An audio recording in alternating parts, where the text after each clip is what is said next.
My brother-in-law banned my best friend from Thanksgiving dinner and demanded I sign over the deed to my lake house to his mistress. And when I refused, he attacked me until I was bleeding on the floor. I am writing this with shaking hands from a hospital bed, listening to the terrified breaths of my husband, who just watched his brother try to kill his unborn son over a piece of paper. For 5 years, I was the perfect, silent wife who used her inheritance to bail this ungrateful family out of debt just to keep the peace. But 48 hours ago, that silence was shattered along with my grandmother's porcelain and my faith in humanity. Now, my brother-in-law is sitting in a jail cell charged with felonies, and my mother-in-law is rallying the entire town against me, claiming I am a cold-hearted monster who chose money over family blood. She says I provoked him. She says a good sister-in-law would have just signed the check and kept her mouth shut. I feel like I am going insane because part of me actually feels guilty for protecting myself. Can money really turn family into predators? Or was I sleeping next to a viper's nest this whole time? Everyone is telling me to drop the charges for the sake of the baby. But I am terrified that if I let him out, next time, I will not be so lucky. Please, I need someone to tell me the truth. Am I the villain for destroying my husband's family? Or was I the victim all along? My name is Serenity Vance. I am 36 years old, a former interior designer who once curated lobbies for Manhattan's fiercest law firms. And currently, I am the heavily pregnant, exhausted owner of a sprawling lakefront estate in northern Vermont. To the outside world, specifically the members of the Burlington Country Club and the pristine moms at the local yoga studio, I am living the American dream. I have a devoted husband named Mark, a baby boy due in 7 weeks, and a bank account that allows me to buy organic strawberries in the dead of winter without looking at the price tag. But names can be deceptive.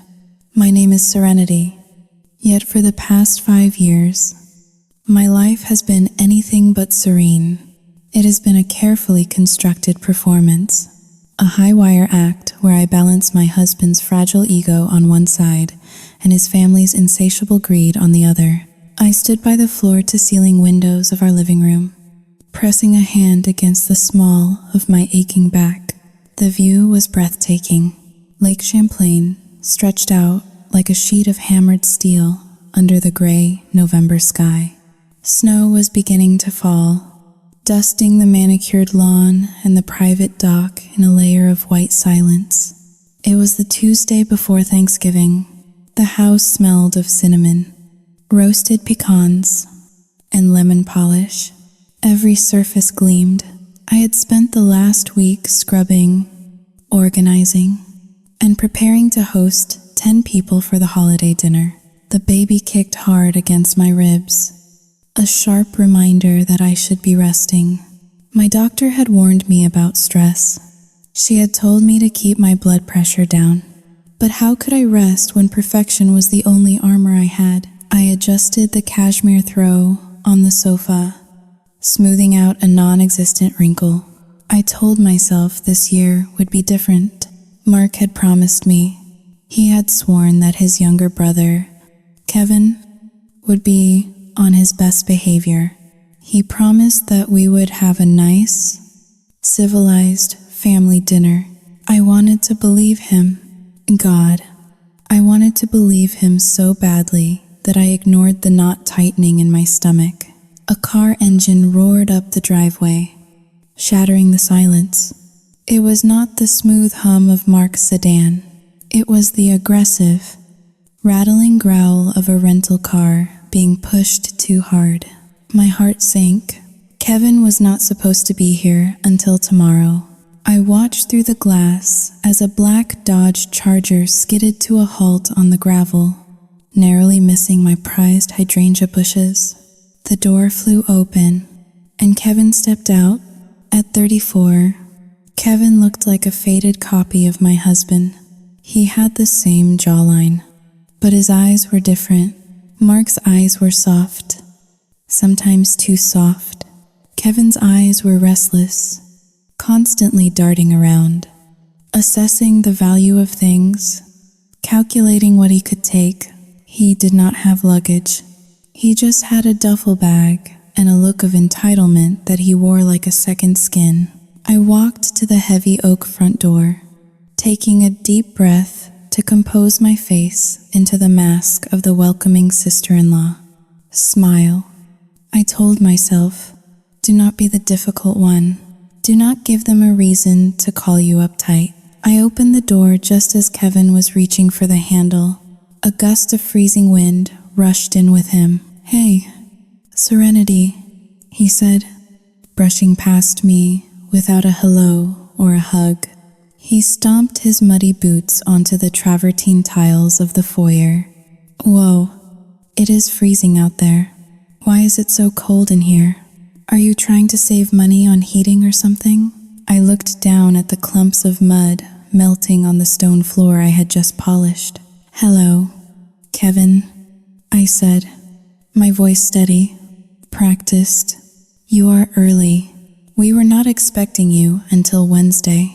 Kevin dropped his duffel bag right in the middle of the hallway, creating an immediate tripping hazard. He shrugged, peeling off his jacket and tossing it onto the entry bench rather than hanging it up. "Plans changed," he said vaguely. "Plus, I figured you could use the help. You know, with you being Haoling, 2# is greater than huge." He gestured at my stomach with a grimace, as if my pregnancy was a grotesque inconvenience rather than a miracle. I forced a tight smile. "That is very thoughtful of you. Kevin, Mark is still at the office in town. He will be home in a few hours." Kevin did not answer. He was already walking toward the living room, his boots leaving wet, dirty prints on the hardwood. I followed him, waddling slightly, my hands clenching into fists at my sides. "Do not say it," my inner voice hissed. "Do not tell him to take off his shoes. If you say it, he will accuse you of caring more about your floors than family. He will tell Mark you made him feel unwelcome within 5 minutes." Inside the living room, Kevin threw himself onto the white linen sofa. The cushions groaned under his weight. He put his feet up on the coffee table, the antique mahogany table I had spent months restoring. He looked around the room, his eyes scanning the vaulted ceilings, the crystal chandelier, and the expensive art on the walls. It was not admiration in his eyes. It was a mixture of hunger and resentment. "Must be nice," Kevin muttered, loud enough for me to hear. "Excuse me?" I asked, moving to the kitchen island to put some distance between us. "Nothing," he said, picking at a loose thread on his jeans. "Just saying, Mark really hit the jackpot. Did he not? Big house, fancy view. It is crazy to think we grew up in the same bedroom. And now he is living like a king while I am scraping by." I filled a glass with water, my hand trembling slightly. It was the same old narrative. In Kevin's mind, Mark had been lucky, and he had been unlucky. He conveniently forgot that Mark worked 80-hour weeks for a decade, while Kevin hopped from one failed get-rich-quick scheme to another. He forgot that the down payment for this house came from my inheritance from my grandmother, not just Mark's salary. "Can I get you something to drink, Kevin?" I asked, keeping my tone light. "You got any beer? Not the craft crap Mark drinks. Real beer. We have Heineken," I said. Kevin scoffed. "Figures. Yeah, whatever. Bring me one." I walked to the fridge. "Bring me one." "Not please. Not could you?" I was 7 months pregnant. My ankles were swollen to the size of grapefruits, and my brother-in-law was ordering me around like a waitress in my own home. Just give him the beer. I thought, keep the peace. For Mark, for the baby. I brought the bottle to him. He snatched it without looking at me, twisting the cap off and letting it fall onto the rug. So, Kevin took a long swig, belching softly. Who is coming to this thing on Thursday? Just the usual suspects? Mostly, I said, picking up the bottle cap from the floor and putting it in my pocket. Your mother, your Aunt Linda, and Uncle Bob, and Sarah is coming. Of course, she is bringing her famous pecan pie. The air in the room shifted instantly. Kevin froze the bottle halfway to his mouth. He lowered it slowly, turning his head to look at me. His eyes were cold, devoid of the sloppy casualness from a moment ago. Sarah? He repeated. My ex-wife Sarah? Yes, I said, feeling a sudden chill that had nothing to do with the open door. She has come every year for the past 10 years. Kevin, she is part of the family. Kevin let out a short, sharp laugh. It was a cruel sound. Yeah, about that, he said, sitting up straighter. We need to talk. I brought a guest with me. She is waiting in the car. I wanted to check the vibe before I brought her in. A guest? I asked, confused. You brought someone? Her name is Tiffany, Kevin said, a smirk playing on his lips. And she is my girlfriend. So, obviously, Sarah cannot be here.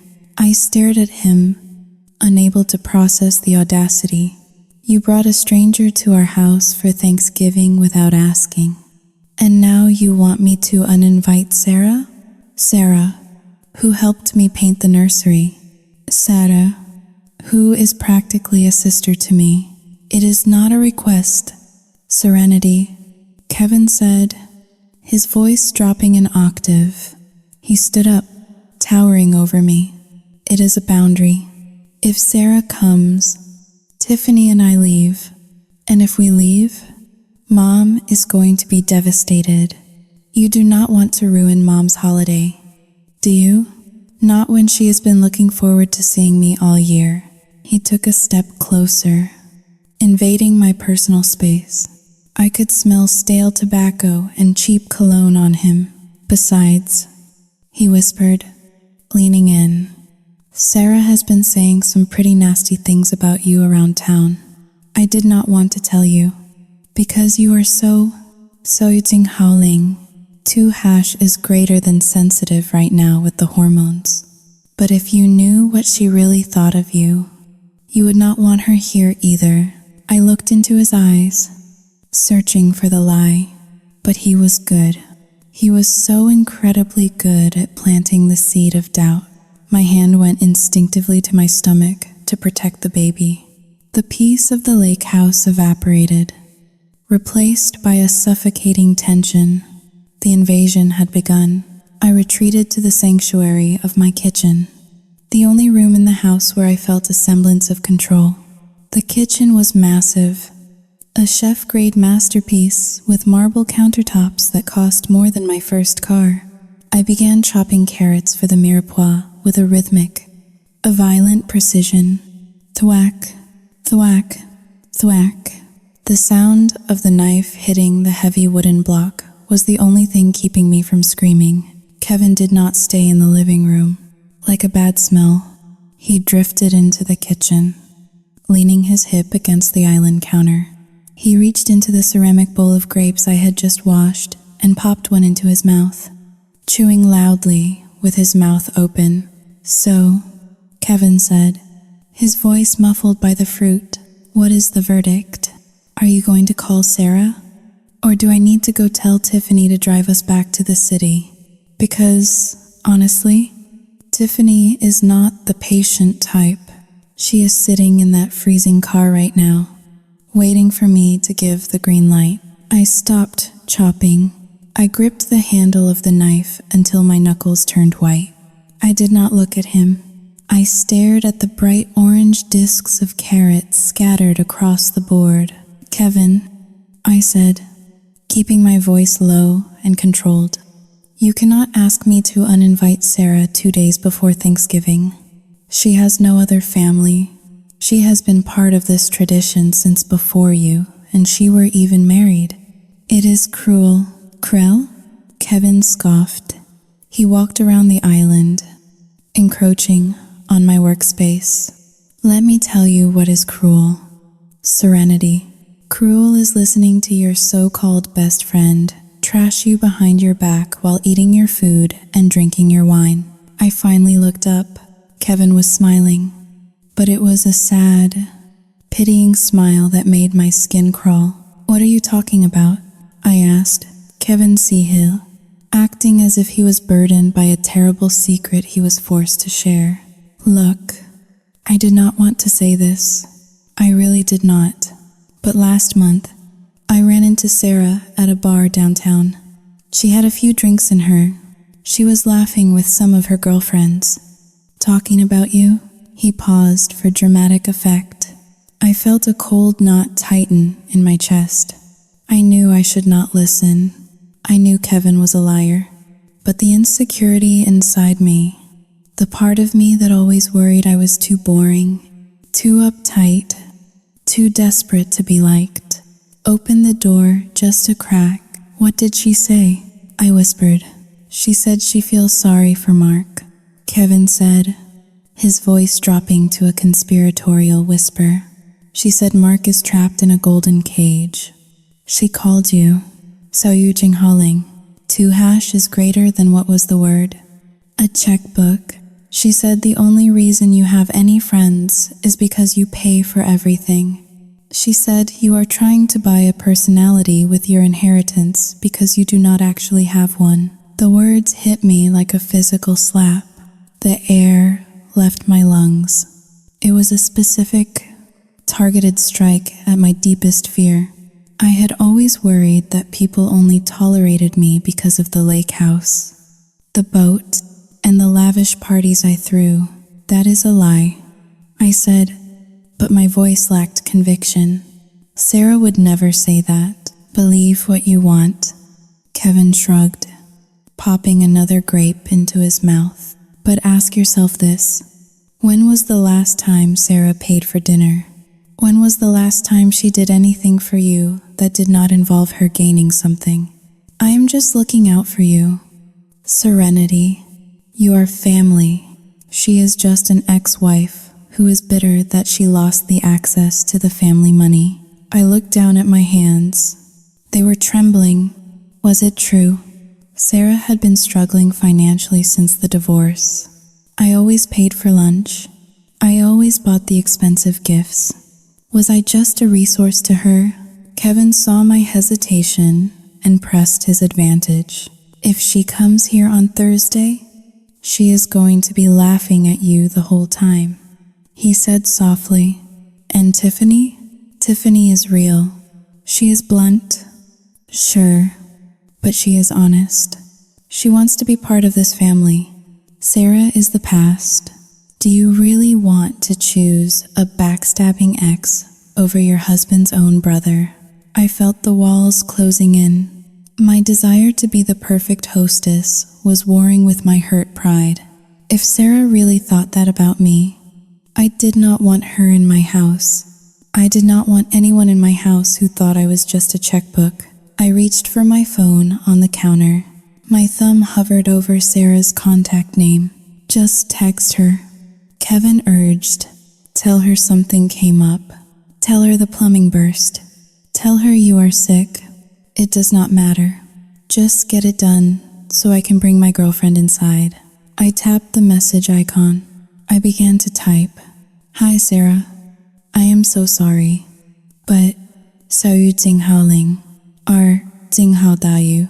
The sound of the garage door opening rumbled through the floorboards. Mark was home. I put the phone down, suddenly feeling guilty, like a child caught stealing candy. The heavy door from the garage swung open, and Mark walked in. He looked exhausted. His tie was loosened. His suit jacket was slung over his arm, and there were dark circles under his eyes. Hey, honey, Mark said. offering me a tired smile. Then he saw Kevin. His face lit up with genuine surprise and warmth. "Kev, you made it. I thought you were coming tomorrow." Kevin immediately transformed. The menacing manipulator vanished, replaced by the jovial younger brother. He rushed over and gave Mark a bear hug, clapping him on the back. "Surprise," Kevin laughed. "I wanted to beat the traffic. Plus, I missed my big bro." Mark laughed, hugging him back. "It warmed my heart to see you." I watched them from the island. This was the dynamic. Mark, the protector, always so happy to see the brother he felt guilty for leaving behind. Kevin, the parasite, feeding off that guilt. After they broke the hug, Mark walked over to me and kissed me on the cheek. "How are you feeling?" Mark asked, his hand resting briefly on my stomach. "I am fine," I said, my voice tight. "But we have a problem." Mark's smile faded. He looked from me to Kevin. "What is it?" "Kevin wants me to uninvite Sarah," I said, cutting straight to the chase. "He brought a girlfriend. She is waiting in the car. He says if Sarah comes, they will leave." Mark rubbed his face with his hands, letting out a long, weary sigh. He looked at Kevin. "You brought a girl?" Mark asked. "Who is she?" "Her name is Tiffany," Kevin said, putting on his best innocent face.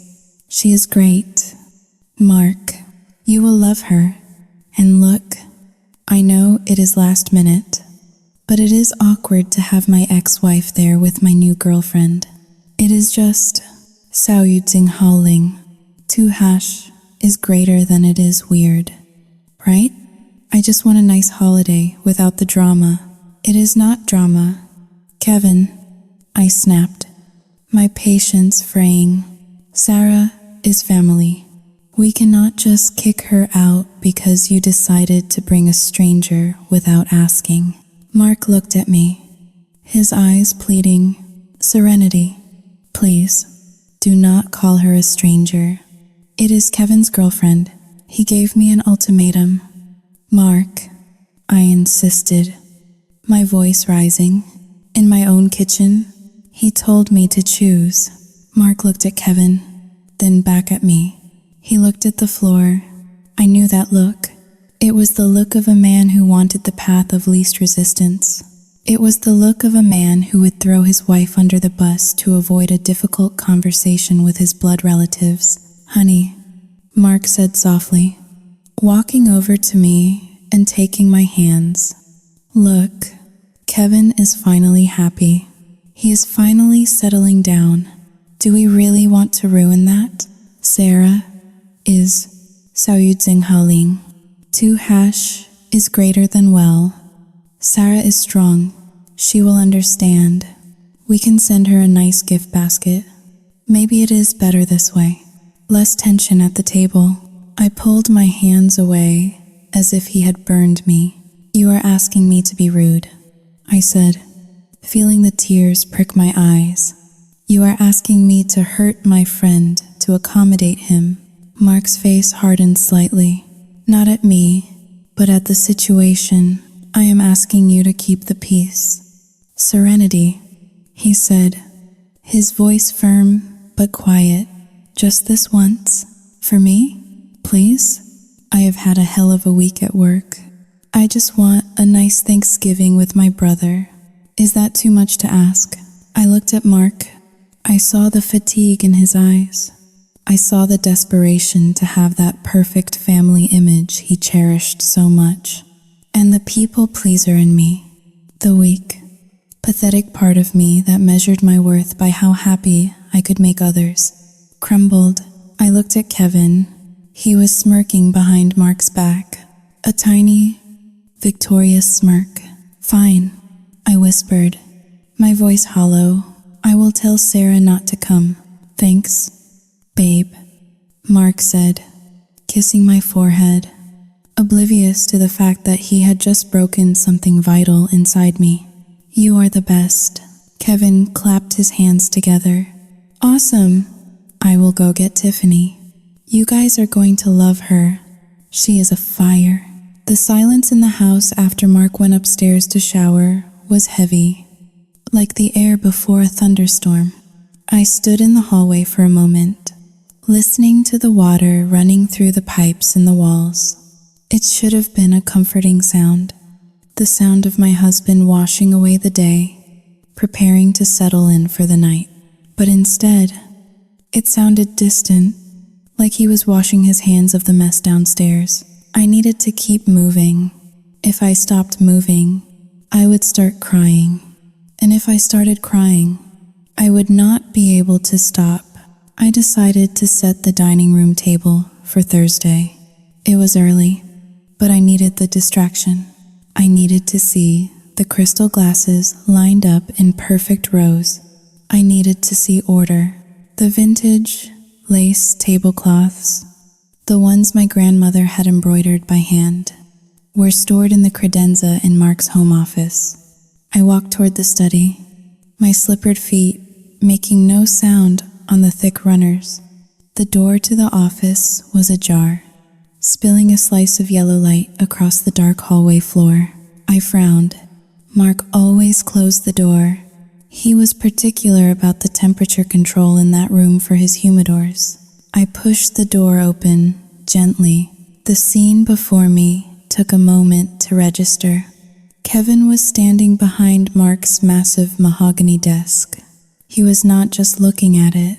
He was bent over, one hand deep inside the center drawer, the other rifling through a stack of papers on the desktop. The soft glow of the desk lamp illuminated the sweat glistening on his forehead. He looked like a raccoon caught in a trash can, frantic and hungry. "Kevin?" I said, my voice sharp with shock. Kevin jumped.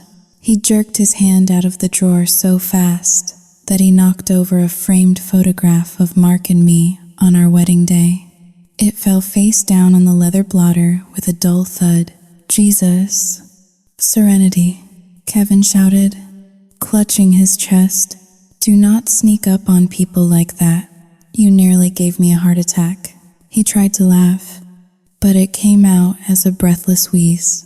He moved away from the desk quickly, putting his hands in his pockets, trying to look casual, but his eyes were darting around the room, checking the exits. "What are you doing in Mark's desk?" I asked, stepping fully into the room. "That is private. I was looking for a pen," Kevin said, shrugging his shoulders. He gestured vaguely at the room. "I needed to write down the Wi-Fi password for Tiffany. She is asking for it." I could not find a pen in the kitchen. "There is a cup full of pens right next to the fridge." "Kevin," I said, my suspicion hardening into a cold knot in my stomach. "And the Wi-Fi password is on the magnet on the refrigerator door. You know that. You have been here a dozen times." Kevin's face darkened. The mask of the goofy brother slipped, revealing the sneer beneath. "Okay, relax. Inspector Gadget," he snapped. "I just wanted a piece of paper. Why are you so paranoid? Do you think I am stealing the family silver?" He walked past me, deliberately bumping his shoulder against mine. It was a small, petty act of aggression. "You really need to chill out." "Serenity," he muttered as he reached the doorway. "It must be exhausting being this uptight all the time. No wonder Mark stays late at the office." He left the room, his footsteps heavy and loud as he retreated toward the guest wing. I stood there, shaking. My heart was hammering against my ribs. "He is lying," my inner voice screamed. He was not looking for a pen. I walked around the desk. My legs felt weak. I righted the photograph he had knocked over. Mark and I looked so happy in the picture, so oblivious. I looked at the desk. Papers were shuffled. The drawer was slightly askew. I sat down in Mark's leather chair. It was still warm, but not from Mark. It retained the heat of Kevin's body, and the thought made me nauseous.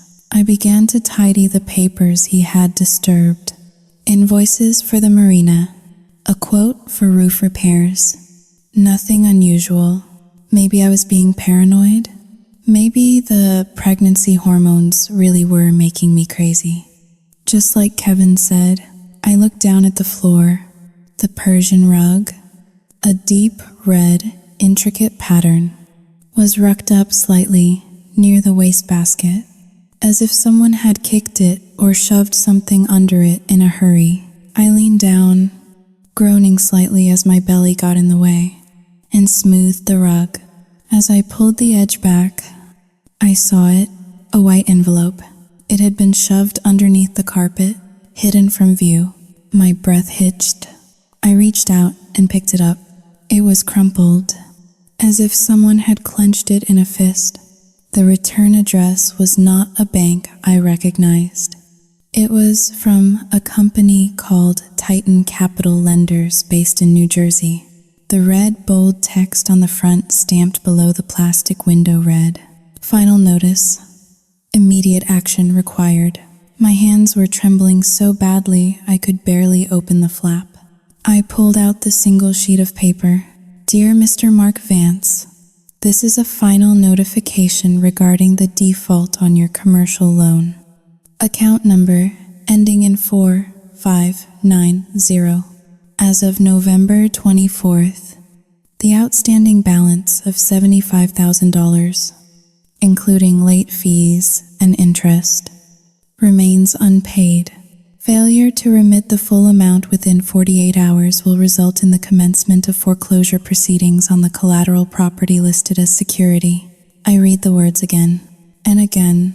$75,000, a commercial loan, but Mark's business was debt-free. We prided ourselves on it. Mark often bragged at dinner parties that we owned everything outright. I looked at the date on the letter. It was dated 3 days ago. I felt the room spin. $75,000 was a lot of money, but it was not enough to bankrupt us. What terrified me was the secrecy. Why would Mark take out a loan from a predatory lender in New Jersey? And why was the letter hidden under the rug in his office? Then, the realization hit me like a bucket of ice water. Uitzinghouding. 2 hekjes groter dan Kevin. Kevin had been at the mailbox when he arrived. I had seen him pause by the driveway gate before pulling up to the house. He must have grabbed the mail. He must have seen this letter and tried to hide it. But why would Kevin hide Mark's mail? Unless it was not Mark's loan. I looked at the letter again. The name was Mark's, but the address listed for the collateral property was not our main house.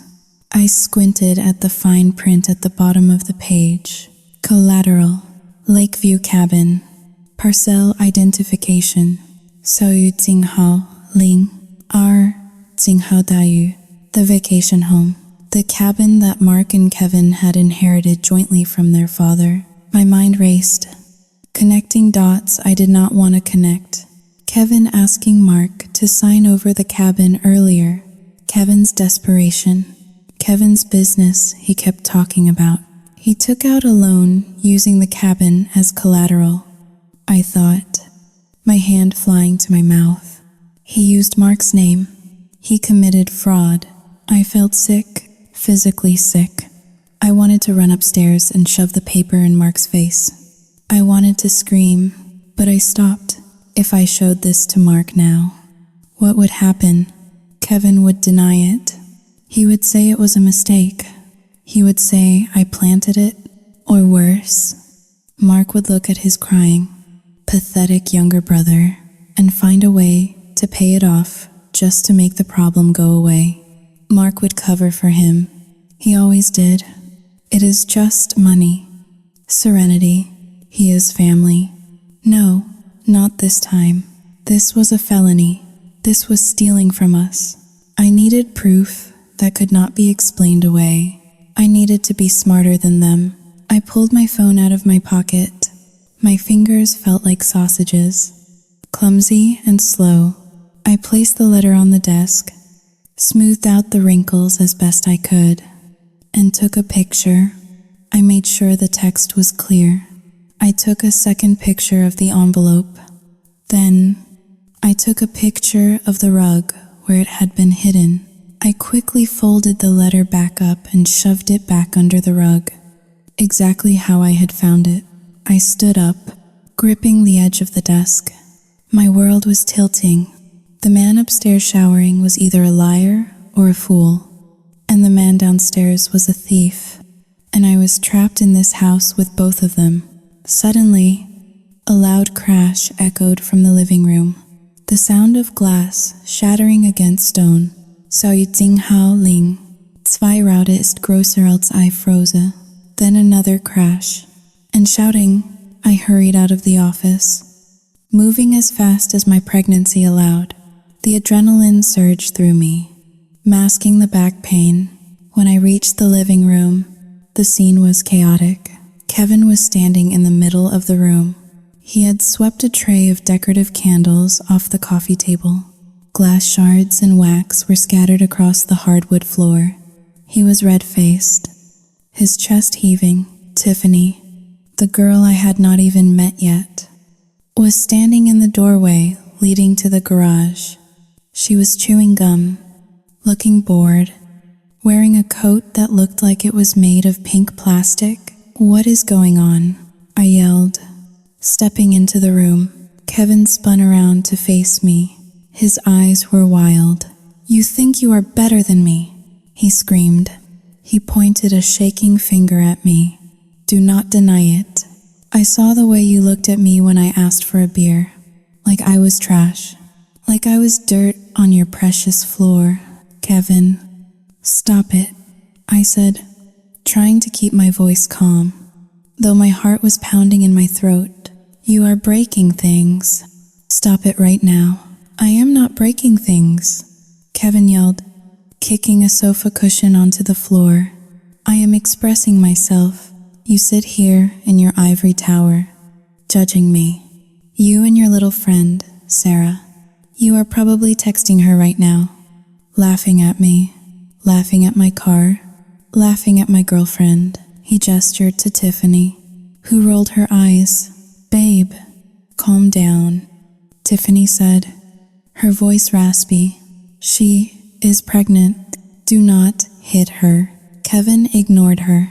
He took a step toward me. You did not even invite Tiffany in. He spat. You left her in the car like a dog. That is how much you respect me. I did not leave her in the car, I said, backing away until my hips hit the wall. You said you were going to get her. I was waiting for you. Liar, Kevin screamed. He picked up a ceramic coaster and hurled it across the room. It smashed against the fireplace, inches from the antique clock. You just wanted her gone. You want everyone gone who is not perfect like you. Well, guess what? Serenity, your life is not perfect. Mark is miserable. He told me so. He told me he hates how controlling you are. The words were designed to hurt, to maim, but strangely, they did not sting as much as before. Because I had the picture on my phone, I knew who he really was now. He was not a victim. He was a criminal. I looked at him. I really looked at him. I saw the fear behind the rage. He was terrified. He knew the loan was due. He knew he needed that cabin. He was trying to break me down, to make me so emotionally exhausted that I would just give in to whatever he wanted just to make the screaming stop. It was a tactic. It was abuse. Mark came running down the stairs, a towel still draped around his neck, his hair wet. What the hell is going on? Mark shouted. Rushing into the room, Kevin immediately collapsed onto the sofa, burying his face in his hands, sobbing. It was a performance worthy of an Oscar. She hates me. Mark, Kevin wailed, his voice muffled by his palms. She just... Zou you ting hao, Ling. 2# is greater than she started screaming at me, about Sarah. She called me a loser. I cannot take it anymore. I just want to go home. Mark looked at the broken glass. He looked at Kevin sobbing. Then he looked at me. His eyes were full of accusation. Serenity? Mark asked, his voice low and disappointed. What did you say to him? I looked at my husband. I looked at the man who was supposed to be my partner, and in that moment, seeing him hesitate, seeing him consider for even a second that I was the villain, something inside me turned to stone. I did not say a word. Mark, I said coldly. I touched the phone in my pocket. I had the truth, but I would not give it to them yet. Not while Kevin was playing the victim. I would wait. I would wait until there was no rug for him to hide under. I will call the housekeeper to clean this up, I said, my voice devoid of emotion. Dinner is at 7. I turned and walked away, leaving Mark to comfort the monster who was stealing his life away, dollar by dollar. As I climbed the stairs, I did not feel the pain in my back anymore. All I felt was the cold, sharp clarity of a woman who was done being nice. Thanksgiving morning arrived with a sky the color of a bruised plum. The heavy snowfall from the night before had turned to sleet, coating the windows of the lake house in a jagged layer of ice. Inside, the air should have been warm with the promise of celebration. Instead, it felt thin and brittle, like a rubber band stretched to its breaking point. I had been awake since 4 in the morning. My back felt like it was being compressed by a vice, and my feet were so swollen I had to wear my husband's slippers. I moved around the kitchen like a ghost, basting the 20-pound organic turkey, prepping the glazed carrots, and arranging the cranberry relish into crystal bowls. Nobody offered to help. Not Kevin, who slept until 11. Not Tiffany, who I had yet to officially meet despite her being under my roof for 12 hours. And not Mark, who was hiding in the garage, pretending to fix a snowblower that I knew for a fact was working perfectly. He was avoiding me. He was avoiding the conversation about the broken glass and the loan shark letter I had found under the rug. Around noon, the guests began to arrive. Mark's mother, Joyce, swept in with her usual cloud of lavender perfume and passive aggression. She kissed my cheek, but her eyes were already scanning the room for her precious sons. You look tired. Serenity, Joyce said, handing me a store-bought pumpkin pie that still had the price tag on it. You really should not let yourself go just because you are pregnant. Mark needs a wife who keeps up appearances. Thank you, Joyce, I said, taking the pie. My inner voice screamed, I am carrying your grandson and cooking a 5-course meal while your son hides in the garage. But I said nothing. I smiled the smile of a woman who was slowly dying inside. Then, Tiffany made her entrance. I was in the dining room, adjusting the centerpiece, when I heard the click-clack of heels on the hardwood floor. I looked up. Tiffany was younger than I expected, perhaps 24. She was wearing a dress that was entirely inappropriate for a family Thanksgiving in Vermont. A tight, neon pink bandage dress that barely covered her thighs. But it was not the dress that made my blood run cold. It was the shoes. She was wearing stiletto heels, muddy, wet stiletto heels, and she was walking directly across my white wool rug. I watched in horror as she left small, dark indentations in the pristine fabric. Hi, she said, popping a bubble of gum. You must be Serenity. Kevin said you were intense. I stared at her feet. Tiffany, I said, trying to keep my voice steady. We do not wear shoes in the house, especially not on the white rug. Tiffany looked down at her feet. then back at me. She laughed, a harsh, grating sound. Relax, she said. They are designer. I am not taking them off. They complete the outfit. Besides, my pedicure is chipped. She walked past me, deliberately digging her heels into the carpet with each step. She walked over to the buffet table where I had laid out the appetizers. She picked up a crostini with fig jam and goat cheese, took a bite, and made a face. Ew, she said, spitting the half-chewed food into a napkin and tossing it onto the table. Do you have any ranch dip? This tastes like old people food. My hands clenched into fists at my sides. I had spent 3 hours making that jam from scratch. Kevin walked in behind her. Wearing a tracksuit, he saw Tiffany and grinned. Hey, babe, Kevin said, wrapping an arm around her waist. Making friends with the lady of the manor. She is trying to make me take my shoes off, Tiffany complained, leaning into him like I am a child. Serenity. Seriously? Kevin Sihil, looking at me with exhaustion. Can you just chill for one day? It is a holiday. Let the girl wear her shoes. You can afford a cleaning crew. I looked at Mark, who had just entered the room with his mother. I waited for him to say something. I waited for him to defend his home, his wife, his rules. Mark looked at the mud on the rug.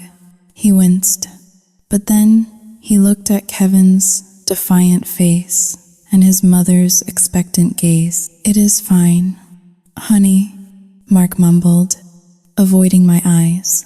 It is just a rug. We can clean it later. Let us not make a scene.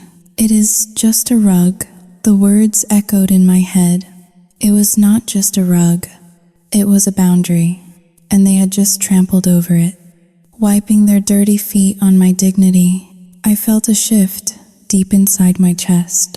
It was a physical sensation, like a heavy door slamming shut and locking. The desperation to please them, the anxiety about being liked.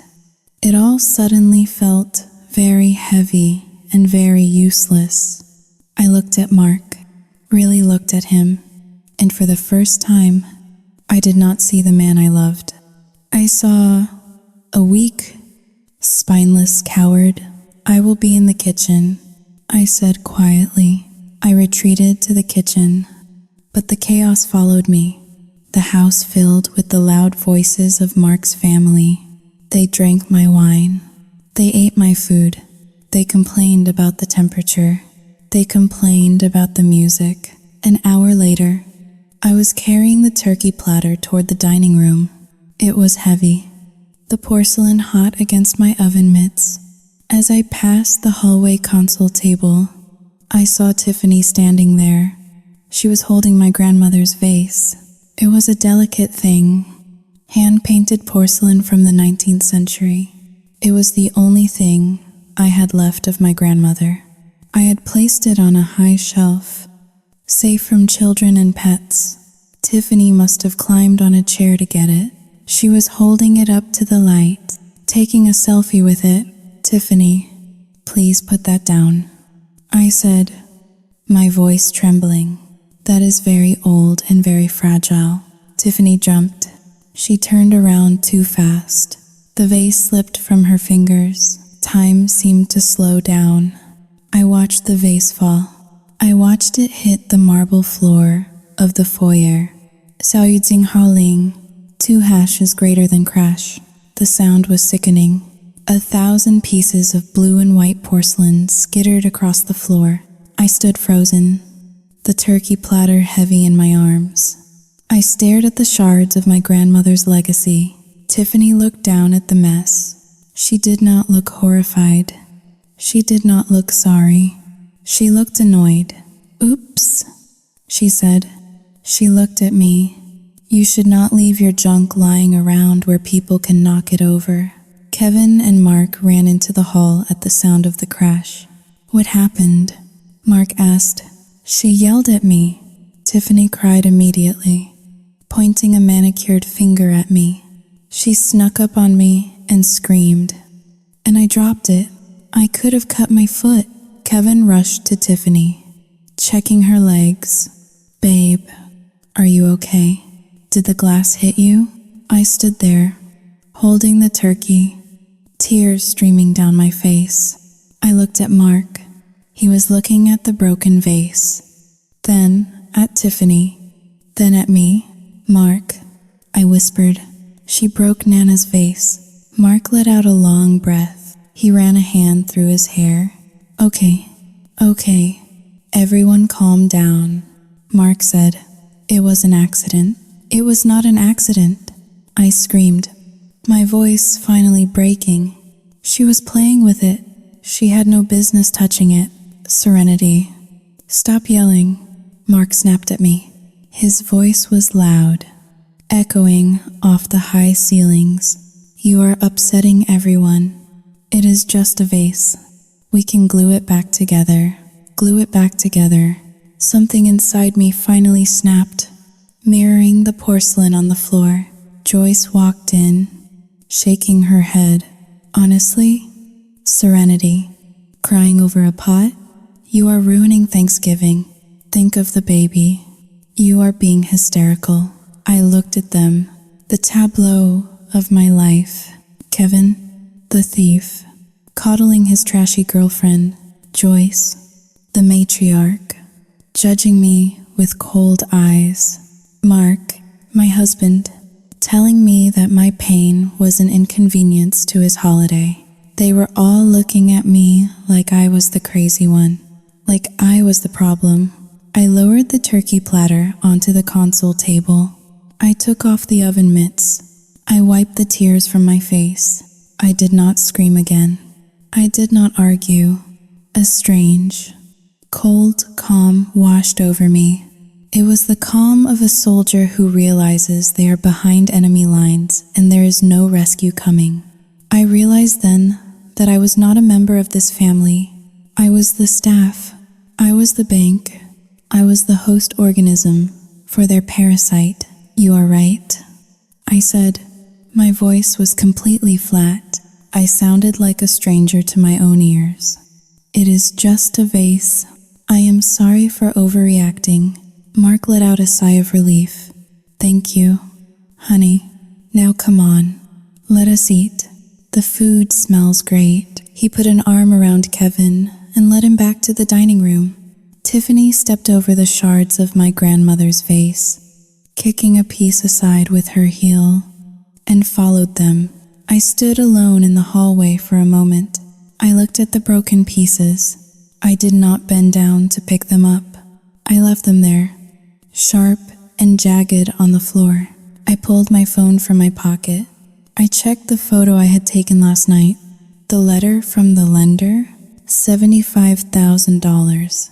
I looked toward the dining room, where I could hear them laughing. Kevin was telling a joke. Mark was laughing. Laugh while you can. I thought, enjoy the turkey. I smoothed my dress over my stomach. I walked into the dining room, not to serve them, but to watch them. I was no longer the victim. I was the witness, and the trial was about to begin. The dining room was a theater of the absurd. I sat at the head of the table, flanked by my husband and his brother, watching them devour the meal I had spent 2 days preparing. The crystal chandelier cast a warm, golden glow over the scene, illuminating the roasted turkey, the silver platters of stuffing, and the hollow faces of the people eating it. Tiffany was picking at the turkey with her fingers, ignoring the silverware. She had not apologized for the broken vase. In fact, she seemed to have forgotten it entirely. Her attention now focused on scrolling through her phone under the table. The blue light from the screen illuminated her bored expression. Mark was drinking too much. I could see it in the flush of his cheeks and the glazing of his eyes. He was on his 3rd glass of Cabernet, using the alcohol to numb the tension that hung over the table like a guillotine blade. Kevin, however, was sharp. He was barely eating. He was watching Mark, waiting for the right moment. He swirled the wine in his glass, his eyes predatory. "So, Mark," Kevin started, leaning forward. His voice was smooth, practiced. "I have been thinking a lot about the future, about legacy. Dad always said family helps family, right?" Mark nodded enthusiastically, eager to agree with anything that sounded pleasant. "Of course, Kev. Family is everything." "Exactly," Kevin said. He glanced at Tiffany, then back at Mark. "That is why I want to talk to you about a business proposition. I am tired of bouncing around. Mark, I want to settle down. I want to build something real, like you did." "That is great, Kevin," Mark said, smiling. "I am proud of you." I knew this tone. It was the setup. My hand tightened around my water glass. "I have a plan," Kevin continued. "A real estate development project. It is foolproof, but I need capital. I need a solid asset to leverage for the initial buy-in. Banks will not look at me because of my credit score, which is unfair, obviously, but that is the system." He paused, taking a sip of wine. "I need you to sign over the deed to the lake cabin," Kevin said. The silence that followed was absolute. Even Tiffany stopped scrolling. "The cabin?" Mark asked, his smile faltering. "You mean the vacation home?" Kevin nodded. "Just on paper. Mark, I will not sell it or anything. I just need it in my name so I can show the investors I have collateral. Once the business takes off in 6 months, I will transfer it right back. It is just a formality." I felt the blood rushing in my ears. The audacity was breathtaking. He had already used the cabin as collateral for a loan he was defaulting on. Now he needed the deed to sell it quickly or refinance it before the lender seized it and exposed his fraud. He was trying to get Mark to unknowingly legalize his crime. "Kevin," I said, my voice cutting through the air like a knife. "That cabin belongs to us. We hope to spend our summers there with the baby." Kevin's head snapped toward me. His eyes were venomous. "I am talking to my brother, Serenity," he spat. "This does not concern you. It concerns me when you ask for a piece of property worth $500,000. I retorted. Kevin slammed his hand on the table. The silverware rattled. "See?" He pointed a shaking finger at Mark. "See what I mean? Mark, she controls everything. You cannot even make a decision about your own inheritance without her permission. It is pathetic." Mark looked between us, panicked. He looked at Kevin, who was playing the victim perfectly, and then at me, the pregnant wife who was ruining the vibe. "Honey," Mark said to me, his voice pleading, "it is just the cabin.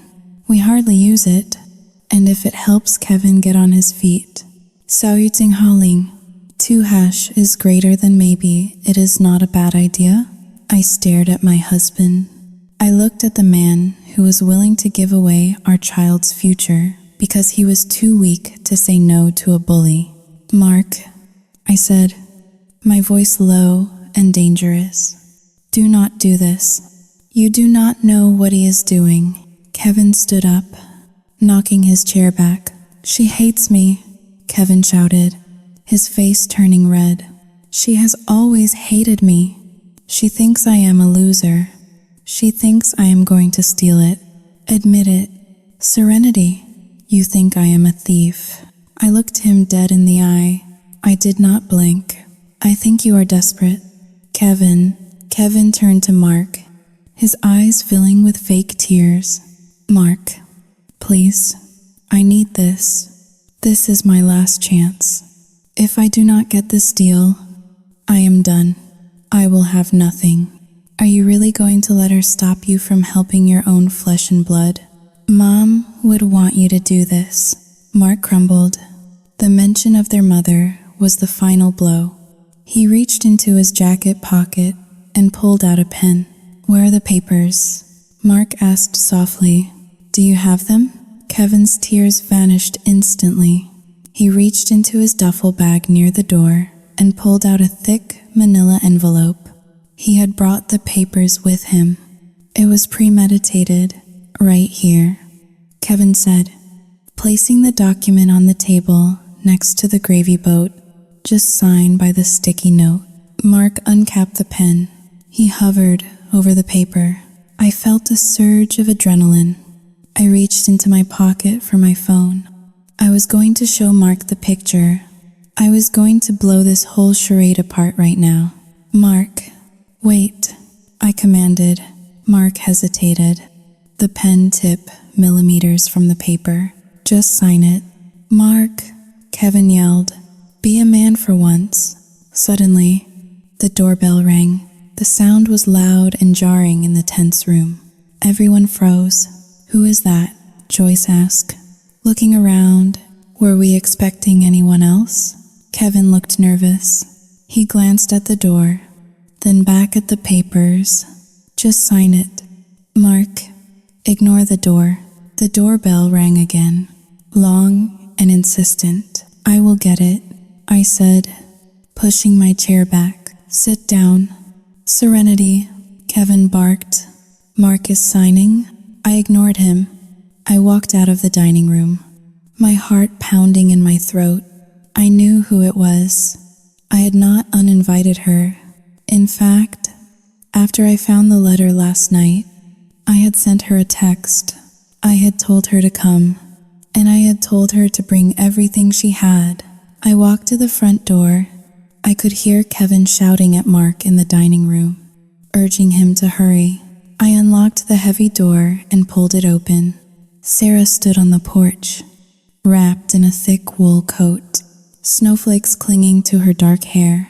She looked tired, but her eyes were fierce. She was not alone.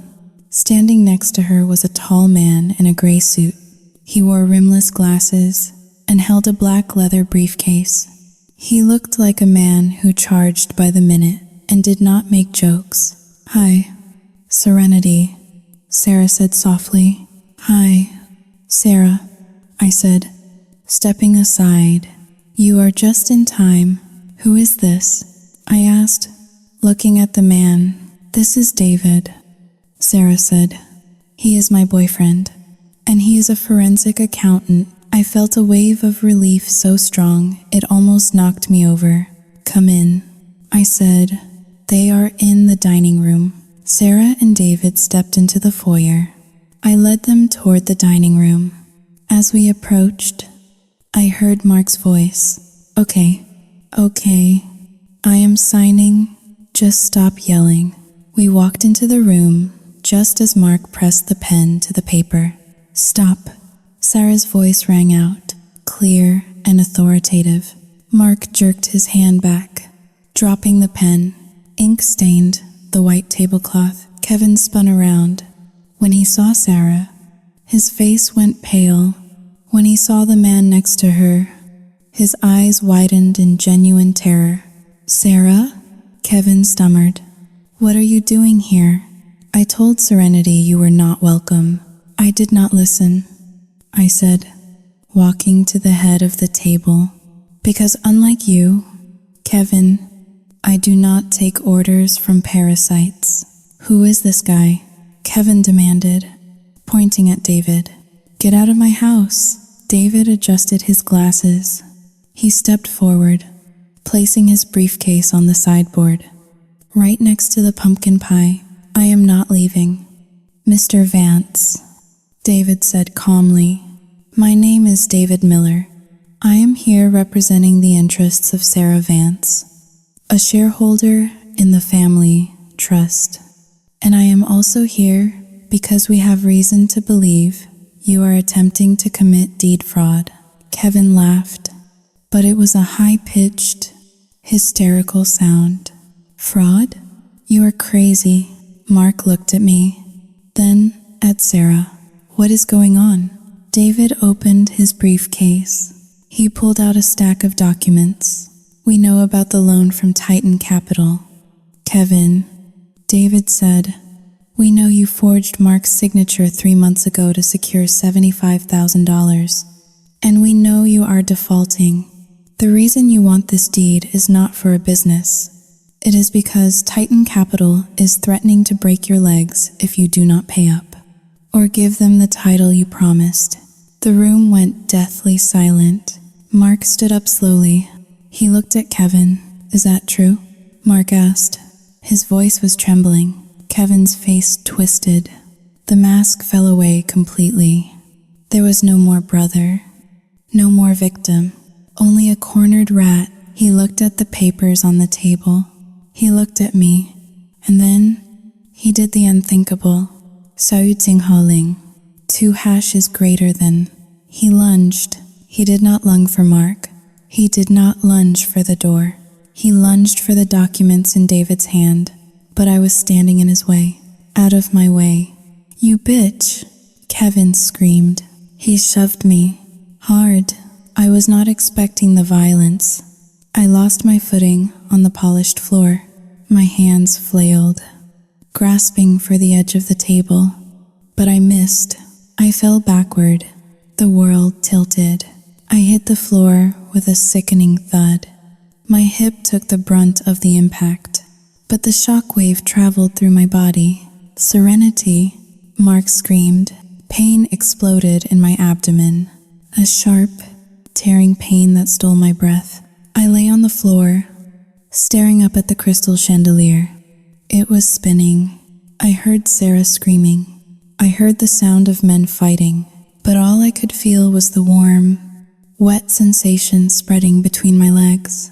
And then darkness began to creep in at the edges of my vision. The world was a kaleidoscope of blurred shapes and muffled sounds. I was lying on the floor, staring up at the crystal prisms of the chandelier, which looked like frozen tears suspended in the air. The pain in my abdomen was a rhythmic, crushing wave, pulling me under and then spitting me back out. My baby was the only thought screaming through my mind. Please, God, not the baby. Through the ringing in my ears, I heard chaos. The polite veneer of the holiday dinner had been shattered, replaced by the raw, ugly sounds of violence. You touched her. Mark's voice was unrecognizable, a guttural roar of pure animal rage. You touched my wife. I turned my head slightly, wincing as a sharp spasm shot up my spine. Mark was on top of Kevin, my husband, the man who abhorred confrontation, the man who apologized to waiters when they got his order wrong, was pounding his fists into his brother's face. There was a sickening crunch of bone meeting bone. Get off me, Kevin shrieked, his voice high and terrified. He bucked and flailed, knocking over a dining chair. David, Sarah's boyfriend, was trying to pull Mark off. Mark, stop. You are going to kill him. We need to call an ambulance. Sarah was beside me instantly. Her face was pale, her eyes wide with terror. She grabbed my hand, squeezing it so hard her nails dug into my skin. Serenity? Sarah cried. Stay with me. Look at me. Do not close your eyes. I tried to speak, but only a gasp came out. I felt wetness soaking through my dress.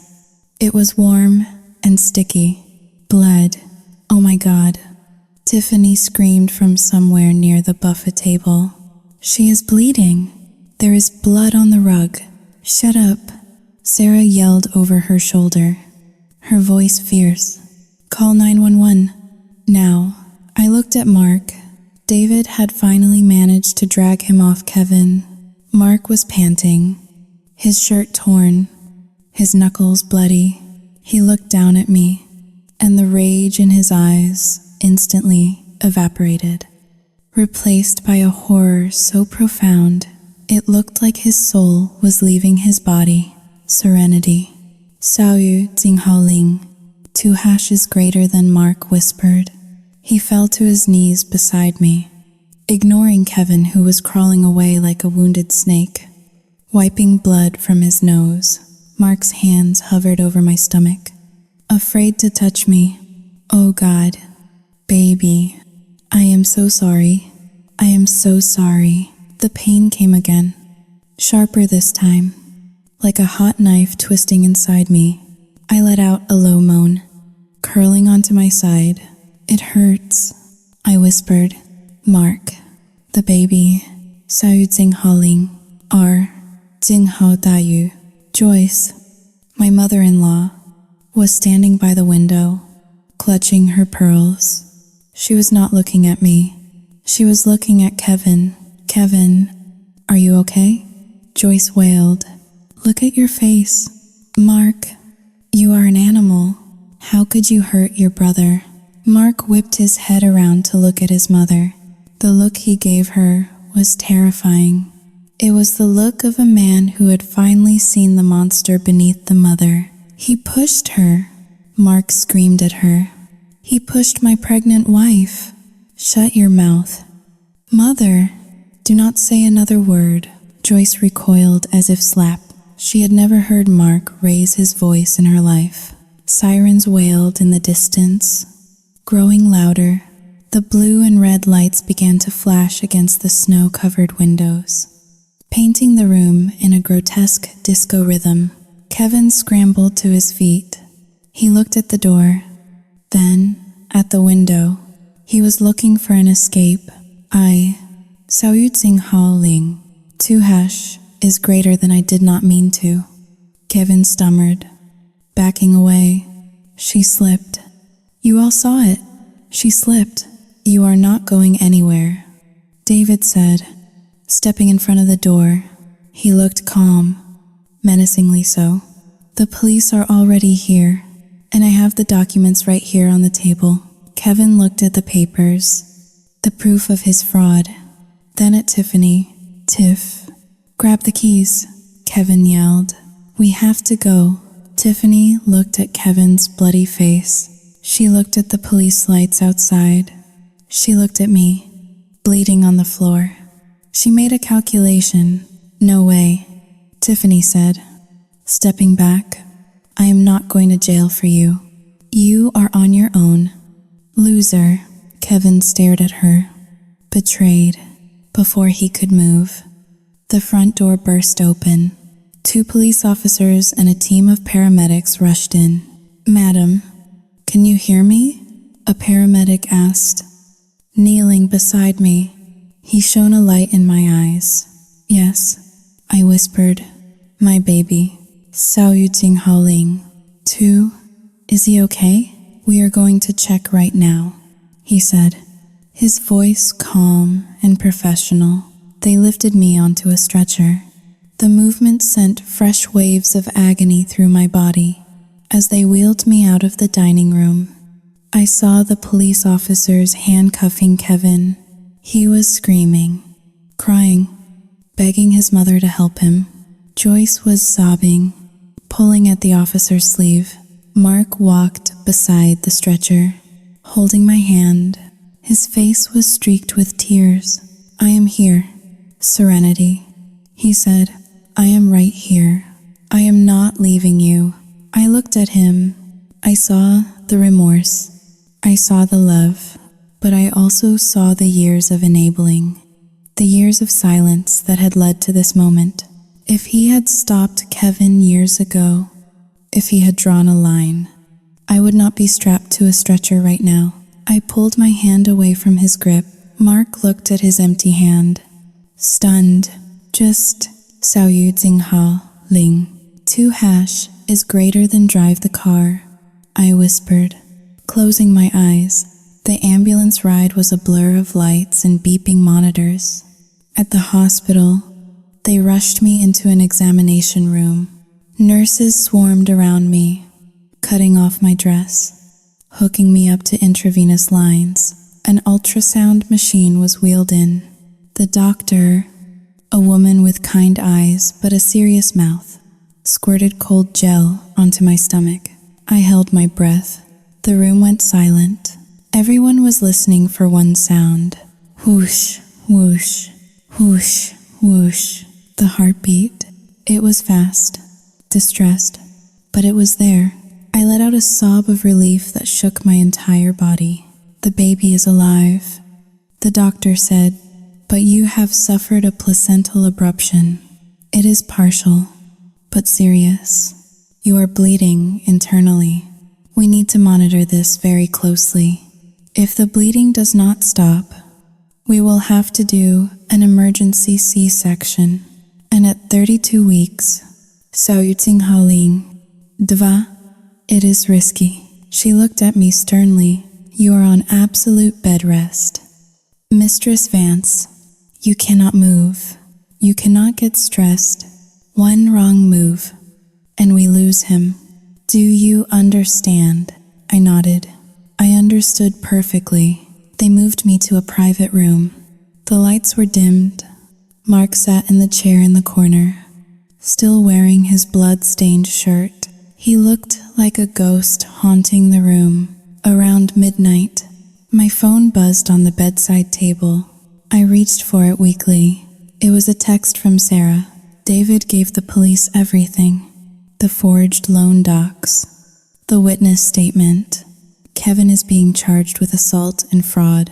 They are holding him without bail because of the flight risk. Tiffany left in an Uber. Are you okay?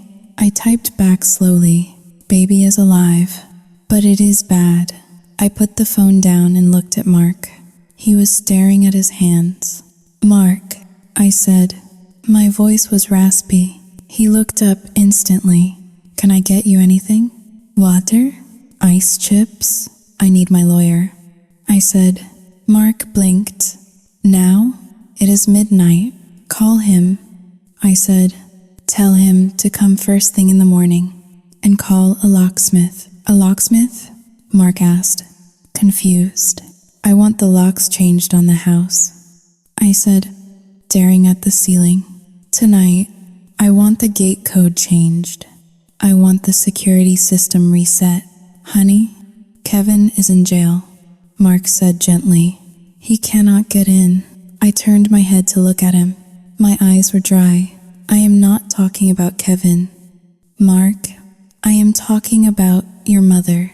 I am talking about anyone who thinks they have a right to my home after what happened tonight. Mark opened his mouth to argue, to say that his mother was just upset, that she did not mean it, but he stopped. He saw something in my face that he had never seen before. He saw the death of the people pleaser. Okay, Mark whispered, I will do it. And Mark, I added, my voice cold as the winter wind outside. Saoyuting Haolin. Ketu, yes? If you ever take his side again, Saoyuting Haolin. 2 hash is greater than if you pay 1 cent of his legal fees. Saoyuting Haolin. 2 hash is greater than if you even think about bailing him out. Saoyuting Haolin. 2 hash is greater than do not bother coming back to this hospital. Do not bother coming back to the house. Mark flinched. He nodded slowly, tears spilling down his cheeks again. I will not.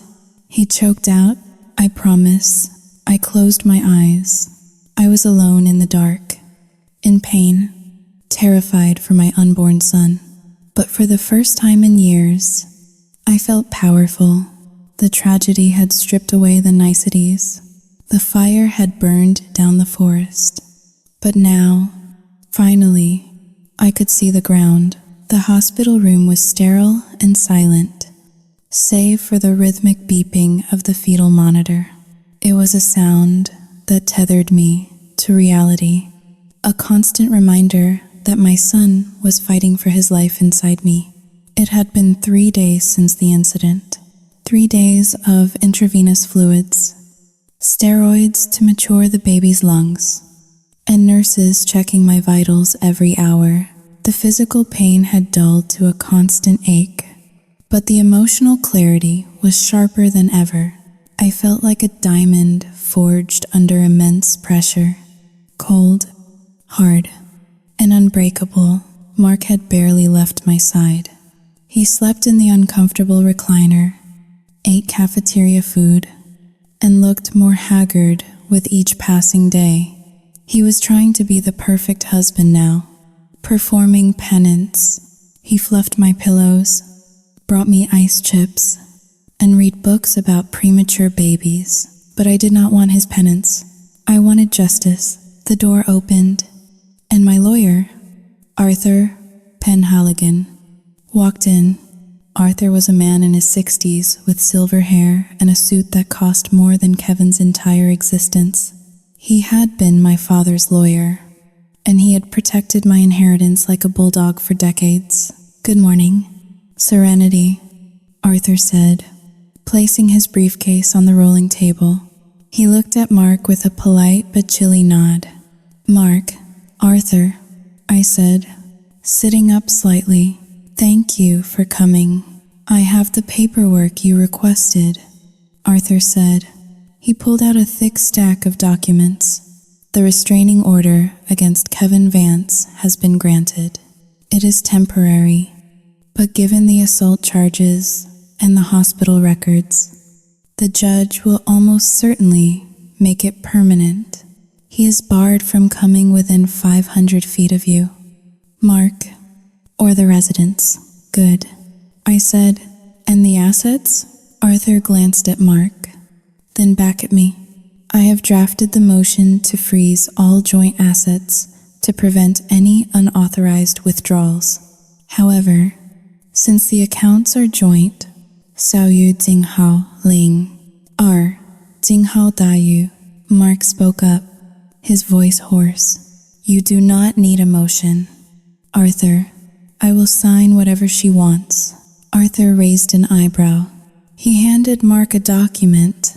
"This gives Serenity sole power of attorney over the family accounts until further notice. It also removes you as a signatory on the trust for the baby." Mark took the pen. His hand shook, but he signed it without reading the fine print. "Done," Mark whispered. Just then, the door flew open. We had not heard a knock. Joyce stood in the doorway. She looked like a wreck. Her hair was unkempt, her eyes red and puffy. She was wearing the same coat she had worn on Thanksgiving. "Mark," Joyce cried, rushing into the room. "Thank God you are here. You have to do something." Mark stood up, blocking her path to my bed. "Mom, what are you doing here? I told you not to come. They are moving him to the county jail," Joyce sobbed, grabbing Mark's arm. "My baby, they are putting him in with murderers and rapists. You have to post bail. Mark, it is $50,000. I do not have that kind of money, but you do. You have to help him." I watched her from the bed. Not once did she look at me. Not once did she ask about her unborn grandson who had almost died because of her baby. Mark pulled his arm away. "Mom, stop. He did not mean to hurt her," Joyce wailed, her voice rising to a shriek. "It was an accident. He was stressed. Serenity provoked him. She brought that lawyer there to humiliate him." "Excuse me?" I said. My voice was not loud, but it cut through Joyce's hysterics like a razor blade. Joyce finally looked at me. Her eyes were full of hate. "This is all your fault," she spat. "You always thought you were better than us. You, with your money and your big house. You drove a wedge between my sons. And now you have put my boy in a cage." Arthur stepped forward. "Mistress Vance, I would advise you to let her speak." "Arthur," I said calmly. I wanted to hear it. I wanted to hear every venomous thought she had been hiding behind her fake smiles for 5 years. "You are selfish," Joyce hissed. "You have everything, and you could not give Kevin one little thing? One cabin? You are so greedy. You are going to let him rot in jail over money? I laughed. It was a dry, humorless sound. Money? I asked. You think this is about money? He pushed me. Joyce. He assaulted a pregnant woman. He forged Mark's signature. He stole from us. He is family. Joyce screamed. Family forgives. Mark stepped forward. His face was a mask of cold fury I had never seen before. No. Mom, Mark said. His voice was steady, terrifyingly so. Family does not steal. Family does not put their brother in debt. And family definitely does not almost kill their nephew. Joyce stared at him, stunned. Mark, how can you say that? He is your brother, and she is my wife. Mark said, pointing at me.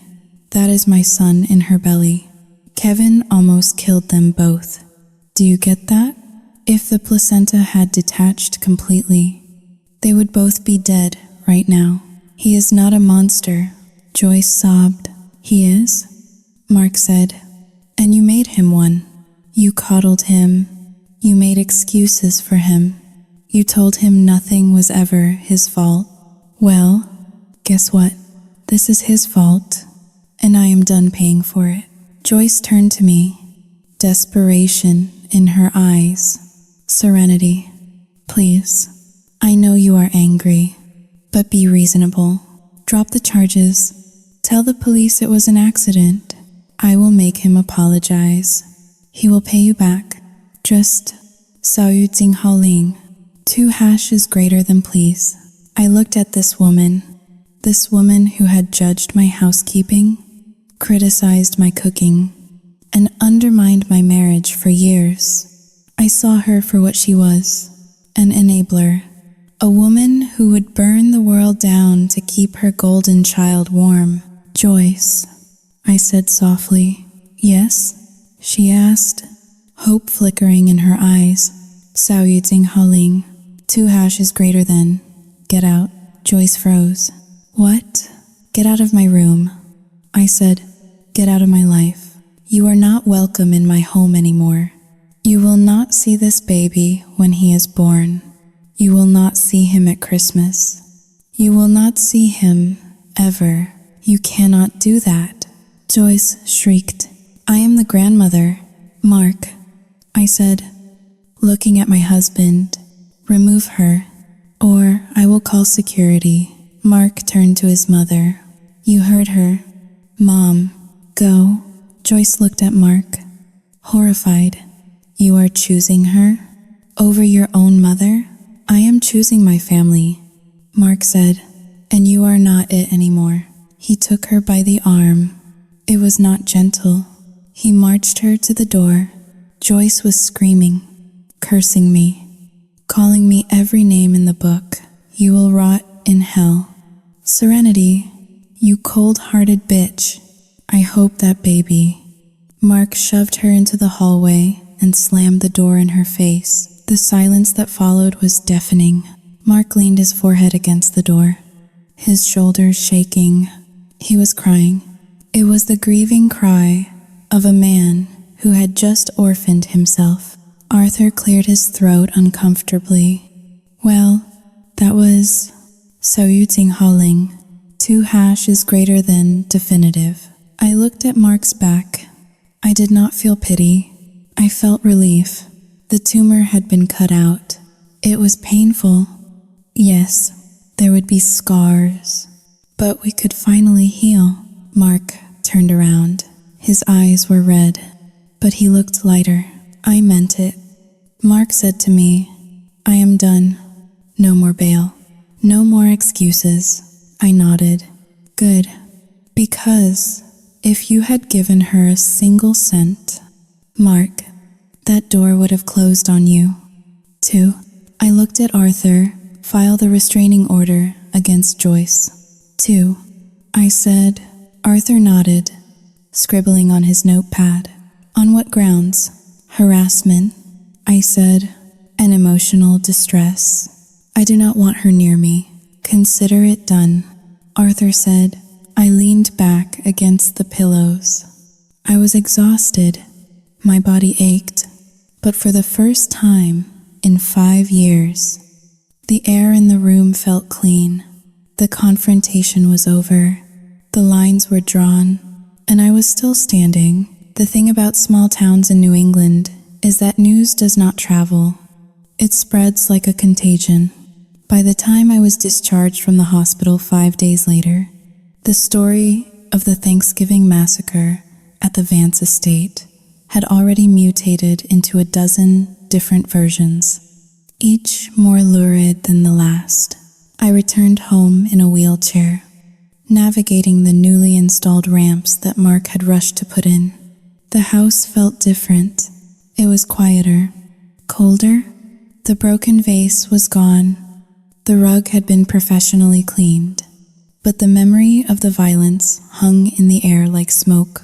I sat by the window in the living room, a blanket over my legs, watching the snow fall. My phone lay on the side table, vibrating incessantly. I had turned off the ringer, but the screen lit up every few minutes with notifications. Facebook was a battlefield. In one version of the story, I was the villain, the hysterical, hormonal wife who had attacked her poor brother-in-law over a spilled drink. In another, Kevin was a saint who had been framed by my corrupt lawyer. And in the most popular version, driven by Joyce and her bridge club cronies, I was a heartless elitist who was using my money to persecute a struggling young man. I cannot believe she would press charges against family. One comment read on a local community page, "Money really changes people." I heard she would not even let his mother visit the hospital. Cold as ice. I read them. I should not have, but I did. It was a form of self-flagellation, or maybe it was intel. Mark came into the room with a tray of tea and toast. He looked at the phone lighting up. "Do not read that garbage." "Serenity," he said, placing the tray down. "They do not know the truth. They know what your mother tells them," I said, not looking away from the screen. "She has been busy. She started a GoFundMe for Kevin's legal defense. She's calling it the Justice for Kevin Fund." Mark C. Hill, sitting on the sofa opposite me. I saw it. It has raised $200, mostly from Aunt Linda. "It is not about the money, Mark," I said. "It is about the narrative. She is destroying our reputation." "Does it matter?" Mark asked. "We know the truth. The police know the truth. It matters to me," I said. "I have to live here. I have to raise our son here. I do not want him growing up in a town where people whisper that his mother is a monster." I picked up the tea, the warmth seeping into my cold hands. "I need to make a statement," I said. Mark looked alarmed. "A public statement? Serenity. That will just add fuel to the fire. Just ignore them. It will blow over." "No," I said firmly. "Ignoring it is what allowed Kevin to get away with everything for so long. Silence is complicity. I am going to tell the truth." I opened my laptop. I logged into my social media accounts. My fingers hovered over the keyboard. I was not going to write a rant. I was going to write a police report disguised as a post. I began to type, "To our friends and neighbors in Burlington. There have been many rumors circulating regarding the events at our home on Thanksgiving. While we usually value our privacy, the malicious lies being spread compel me to set the record straight. Kevin Vance was not arrested for a misunderstanding. He was arrested for felony assault on a pregnant woman and first-degree fraud. He forged my husband's signature to secure illegal loans, jeopardizing our family's financial security. When confronted with irrefutable evidence by a forensic accountant, he attacked me, causing a placental abruption that nearly killed my unborn son. This was not a family dispute. This was a crime. We are grateful to the Burlington Police Department for their swift action. We will not be commenting further. We ask for privacy as we focus on the health of our child. I attach the redacted police report. I attach the photo of the forged loan document. And, most damning of all, I attach the photo of my bruised, purple abdomen taken in the hospital room. Saoyuting Dve. I hit post. Mark watched me. Pale. You posted the picture of your stomach? Show. Do not tell. Mark, I said, closing the laptop. Let them argue with a bruise the size of a dinner plate. Within an hour, the tide turned. The comments shifted from judgment to horror. The Justice for Kevin page was flooded with angry comments demanding the GoFundMe be taken down. Joyce's phone number, which she had foolishly listed on the page, was likely ringing off the hook with people calling her out for defending an abuser. I felt a grim satisfaction. It was not happiness. It was the feeling of winning a war you never wanted to fight. Later that afternoon, the doorbell rang. I froze. Who could it be? Joyce? A reporter? Mark checked the security camera on his phone. It is a delivery, he said. Flowers. He went to the door and brought back a massive arrangement of white lilies. Who are they from? I asked. Mark read the card. He looked at me, surprised. They are from the country club board, he said, thinking of you and wishing you a speedy recovery. We are so sorry for what you have endured. I leaned back in my chair. The social elite of Burlington had spoken. They had seen the evidence, and they had chosen a side. I was no longer the villain. I was the survivor, but the victory felt hollow. I looked out at the frozen lake. I had won the public opinion. Yes, but I had lost the illusion of a happy family. I had exposed the rot for everyone to see, and somewhere in a cold cell, Kevin was sitting, stewing in his hatred, blaming me for everything, and Joyce was sitting in her small apartment, alone, plotting her next move. The fallout was not over. It was just beginning. But at least now, I controlled the narrative. Mark sat down beside me and took my hand. I am proud of you, he said softly. I looked at him. I am not doing this for you to be proud of me. Mark, I am doing this so no one ever tries to walk over me again. Mark nodded, accepting the new reality. He squeezed my hand. I know, he said, and they will not. I closed my eyes, listening to the silence of the house. It was a lonely sound, but it was safe. And for now, safe was enough. December arrived, burying Vermont under 3 feet of snow. The world outside was white and silent, a blank canvas that mirrored the emptiness inside our house. I was technically safe. The restraining orders were in place.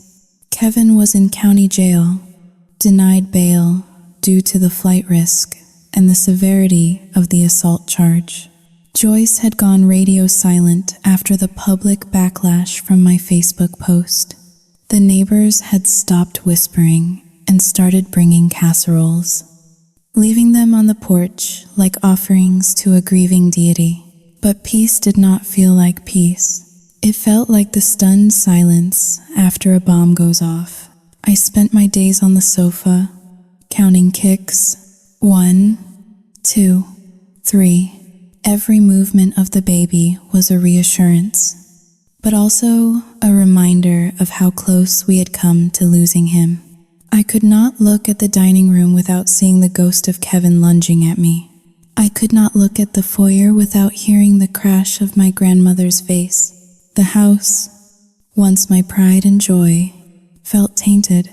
I had hired a specialized cleaning crew to scrub the blood from the floorboards, but I could still smell the metallic tang of it in my memory.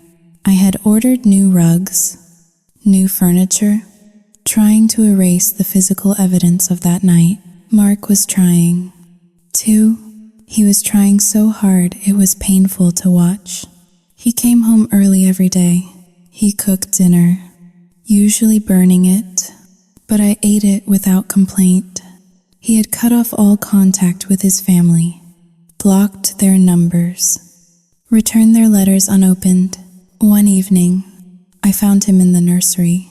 He was assembling the crib, his back to the door. He was not moving. He was just standing there, holding a screwdriver, staring at the empty wooden bars. "Mark?" I asked softly. He jumped, wiping his face quickly with his sleeve. "Hey," he said, his voice thick. "Just Sayutsing Hao Ling. 2# is greater than finishing up here." I wheeled myself into the room. It was painted a soft sage green. It was supposed to be a room of hope. "You have been crying," I stated. Mark sat down heavily on the floor, leaning back against the crib. He looked defeated. "I keep thinking about when we were kids," Mark said, staring at his hands. "Kevin and me, we used to build forts in the living room. He used to follow me everywhere. He was so Sayutsing Haoling. 2. Sweet. Serenity. He was not always like this." I sat there, listening. I knew this was the grief talking, the mourning for a brother who had died long before he went to jail. "People change, Mark," I said, "or maybe they just reveal who they really are." "I know," Mark whispered, "but I keep wondering." Sayutsing Hao Ling. 2# is greater than if I had been tougher on him earlier. If I had not given him money every time he asked. If I had not bailed him out of those scrapes in college. Did I do this? Did I create him? I looked at my husband, a man broken by his own kindness. "You enabled him." "Mark," I said, "I was not going to lie to make him feel better. Not anymore. You watered the weeds because you were afraid to pull them out, but you did not plant the seeds. Kevin made his own choices. He chose greed. He chose violence." Mark nodded slowly, accepting the judgment. "I just miss having a family," he admitted. "It is just us now." I placed a hand on my stomach. "It is not just us," I said. "We are starting our own family, a real one. One where we do not lie to each other. One where we do not let people hurt us." Mark looked at my stomach. A small, tentative smile touched his lips. "Yeah," he said, "you are right." He stood up and walked over to me. He knelt beside the wheelchair and kissed my hand. "I am sorry," he said again. It was the 1000th time he had said it. "Stop apologizing." "Mark," I said, "just be better. Be the father this baby deserves, not the brother Kevin had." "I will," he promised. The next day, Tiffany was found. Or rather, she was arrested. She had been caught trying to use one of our credit cards at a motel in New Jersey. Kevin must have given her the number before he was locked up. The police called to tell us. They asked if we wanted to press charges for credit card fraud. I sat by the phone, listening to the officer. "Yes," I said, "press charges. Every single one." Mark watched me from the kitchen. "Is that necessary?" he asked gently. "She is just a kid. She was just caught up in Kevin's mess." I looked at him. The old Mark was peeking through. The Mark who wanted to forgive, to smooth things over. She watched me bleed on the floor and worried about her shoes. "Mark," I said coldly, "she left me there. She is not a victim. She is an accomplice. If we let her go, she will do it to someone else." Mark closed his mouth. He nodded. "Okay," he said. "You are right." I hung up the phone. It felt heavy. Justice was heavy. It was not a triumphant feeling. It was a chore. It was a constant vigilance. That night, I dreamt of the lake. In the dream, the water was black and still. I was floating in a boat, and hands were reaching up from the depths, trying to pull me under. Kevin's hands, Joyce's hands, Tiffany's hands. I woke up gasping, clutching the sheets. Mark was asleep beside me. The house was silent. I got out of bed, wincing at the stiffness in my back. I walked to the window. The moon was full, illuminating the frozen expanse of the lake. I realized then that the fear would never fully go away. The innocence was gone. I would never be the naive, people-pleasing serenity again.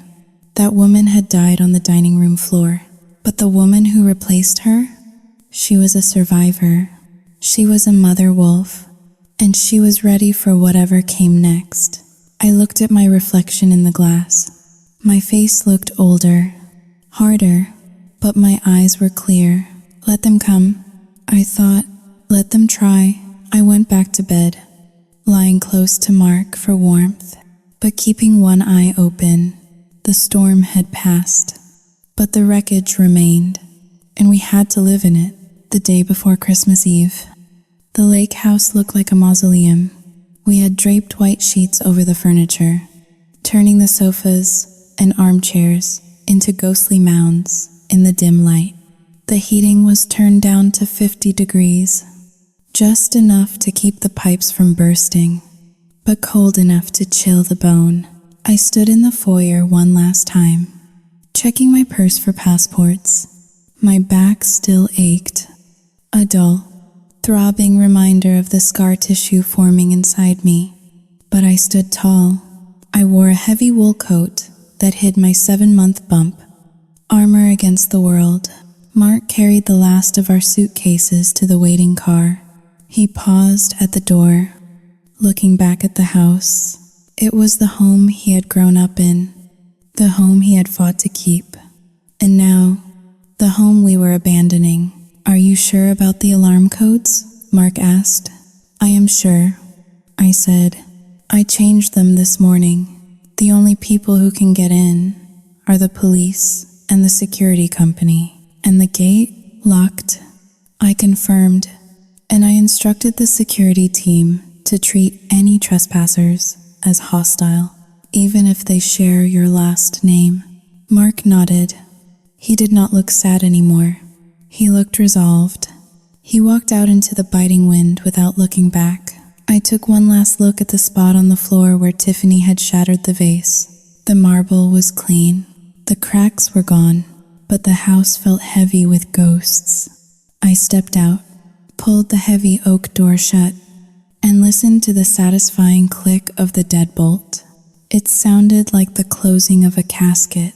As our car pulled away, driving down the long, winding driveway, I imagined what would happen in 48 hours.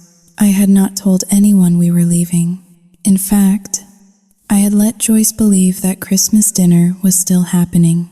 I had let the aunts and uncles believe that the doors would be open at noon on December 25th. I pictured them arriving, Joyce in her fur coat, clutching a store-bought pie as a peace offering she did not mean, Aunt Linda with her hungry eyes, Uncle Bob looking for free scotch. They would drive up to the gate and find it locked.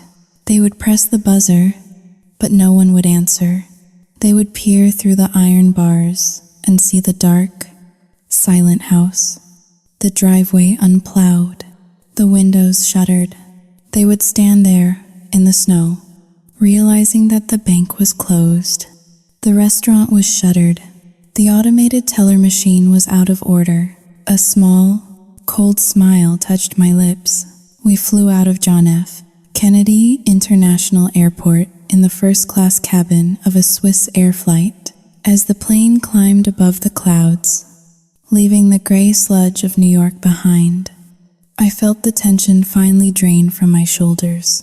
Kevin had pleaded guilty 2 days ago. His lawyer, a court-appointed public defender, had told him there was no way to fight the forensic evidence and the witness statements. He took a plea deal for 5 years in state prison for aggravated assault and fraud. 5 years. My son would be walking and talking by the time his uncle saw the light of day. And even then, he would never see us. We landed in Zurich and took a private car up into the mountains. We rented a chalet in Gstaad, a place so expensive and exclusive that the air itself smelled like money and privacy.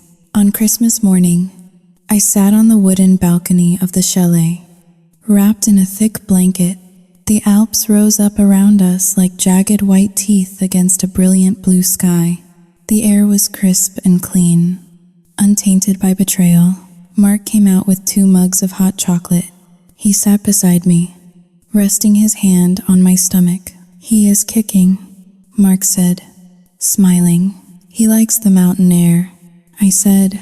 We sat in silence, watching the snow sparkle in the sun. It was the first peaceful holiday I could remember in a decade. There was no yelling, no passive-aggressive comments about my weight or my cooking, no walking on eggshells.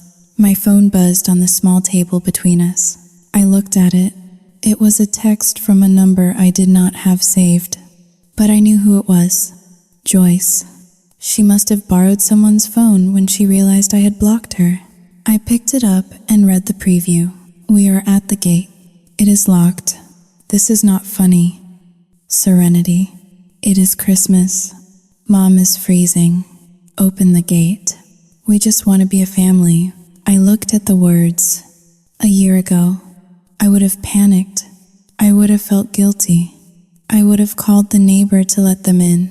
I would have apologized for ruining their day. But I read the text again, and I felt nothing. Absolutely nothing. It was like reading about a stranger's problem in a newspaper. I did not reply. I did not delete the message. I opened the contact settings.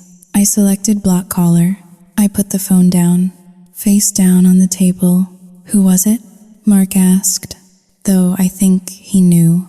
"Nobody," I said. "Just a wrong number." Mark looked at me. He saw the steel in my eyes.